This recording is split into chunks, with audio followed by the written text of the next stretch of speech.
Hey Aquarius, welcome to your weekly reading for the 19th, okay, to the 26th. I am Charlene Lizette. Let's take a peek and see what's going on for you this week. You know, I honestly am not surprised by this Three of Swords energy. We do have the full moon happening in your sign on the 19th.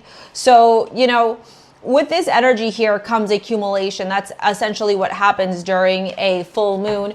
When you reach some sort of accumulation, you're going to want to look at where Aquarius sits in your natal chart, so the house it sits in, and that's going to give you some themes around something that's going to be wrapping up for you, a cycle that's going to be completing, potentially something that's been going down in your life for quite some time, okay? Like, you know, for example, if you have Aquarius in the 12th house, this could be a wrapping up of an anxiety, of a fear, of a paranoia, of a self-limiting belief, okay? If you have it in the first house, this could be a transformation around the way that you view yourself, the way that you relate to yourself, your self-confidence, your self-worth. So, you know, it's going to be different for all of you. I'd suggest researching your natal chart. I'd suggest studying it. If you need some help, you can book a session with me. It's in the description box below, okay? All right, let's dive in here because there's a lot. Okay, I'm going to start off with the amulet so we can get that out of the way. The amulet you got is called Sana.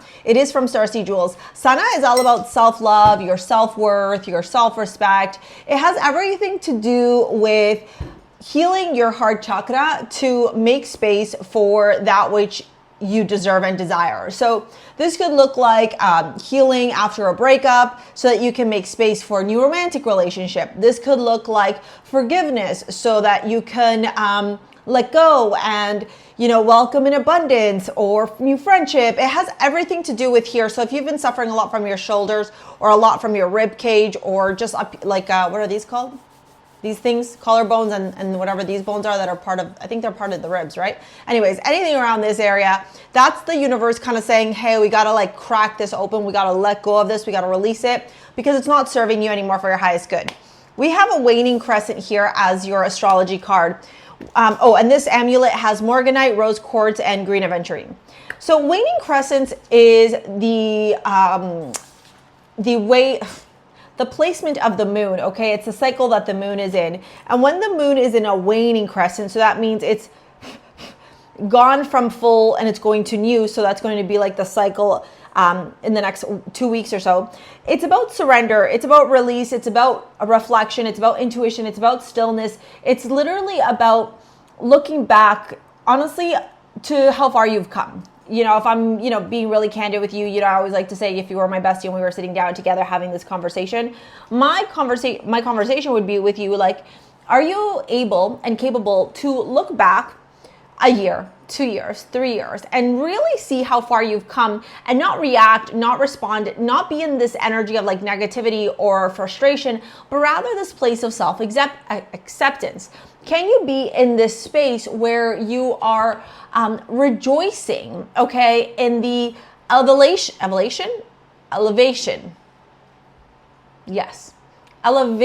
your life, evolution of your life. English is my second language, okay? Anyways, so having said that, that's the vibe for this week. The vibe for this week is do less, observe more, okay?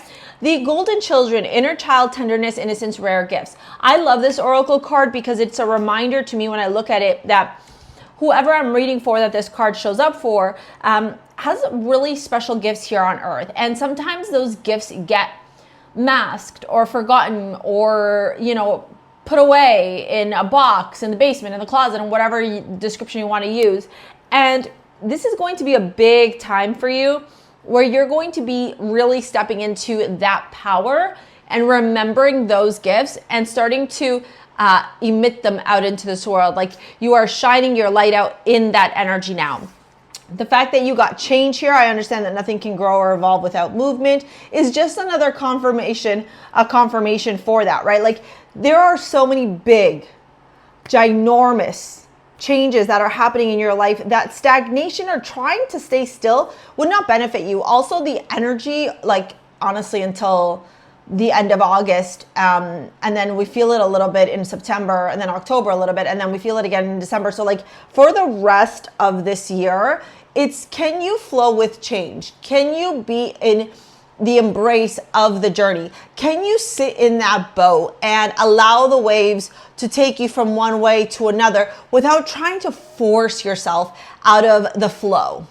You know, if the universe takes you this way and then the universe takes you that way, can you be in this and that without like, I got to control it, I got to stay this way? Because that's not the vibe this week. Okay, we got the Three of Swords and the Three of Pentacles showing up. So here is some heartache here, maybe a revelation about a third party situationship, maybe three people in a conversation and the conversation doesn't end up being as fruitful as we would have wanted it to be. This could also be heartbreak around some unfinished business. Look, babe, the full moon in Aquarius, Mercury retrograde, the Mars Jupiter conjunction, the square between Saturn and Jupiter, like, all of this is happening for your highest good. You know, for some of you, this is revelations and new opportunities and new doors opening up and new friendships and, you know, romantic situations and all this stuff. And for others of you, it's like the finding out the ugly stuff and being like, oh. The Hanged Man, the Chariot. Okay, also we got two major arcana back to back here.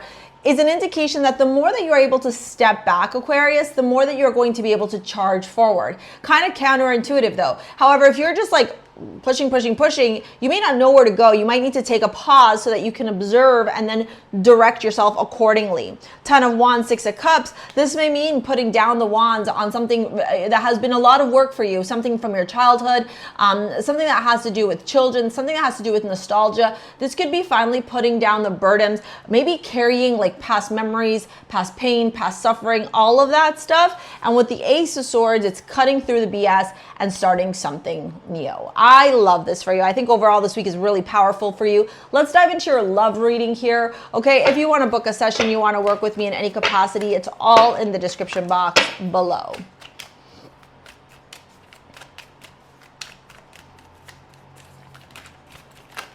Woo! Ace of Swords again, the Temperance card, and I think this is the Star. I'm going to double check the book though. I do want to see what fell. Oh my God, it's so like muggy and humid. It's been raining like crazy here. Okay, Nine of Swords. So basically what I'm gonna take from the fact that that card fell 2 times is fuck it with the Nine of Swords. Don't be worrying about your romantic life when it's nothing to worry about, honestly. Source is saying, meh, meh. Okay, let's take a look at what Temperance says because I haven't memorized all the cards yet here. It says the Chalice, the art of knowing how to adapt is always useful in love. It's about healing. And then let's take a peek here. I think that is the Star. Yeah, I was right. The Shining Star. No one is alone when the stars are shining. It is necessary to have trust in the celestial forces that reward courage, hope. Okay, I love this. This to me is an indication here that in your love life, although there may be clarity, like a breaking up with one partner, maybe from the past, an acknowledgement like it's not going to work out, we can't go back there, okay, that kind of jazz. With Temperance and the Queen of Cups and the Star and the Nine of Pentacles, you're healing and you're in this place now where you're like, I can focus on myself, I can practice self-love, I can practice self-respect, I can be unapologetically with me, who I am, and just embrace and celebrate my own essence. Like, I don't need to show up for other people anymore. And quite honestly, I think that's really beautiful. It's a reclamation of your power. It feels very like sovereign energy. I don't know if you know who the Morrigan is. I don't know if you've worked with the Morrigan. I would suggest you go research her, okay? That energy is showing up a lot, okay, in this conversation. For those of you that are breaking up with people, you got it, babe. You got it in order to move forward. I know it sucks. I know it hurts. I know it's not what you want to hear. But look, if you want healthy relationships, you got to change the unhealthy ones. Okay, I'm going to pop this video here to help you out. It's all about how to manifest anything. It's one of my newest videos. Please go watch and support it. I really appreciate your help. And if you want to follow me on Insta, work with me in any capacity, it's all in the description box below. Thank you so much for your likes, your comments, your shares, your subscribes. We will see you later, alligators. Peace out. Bye.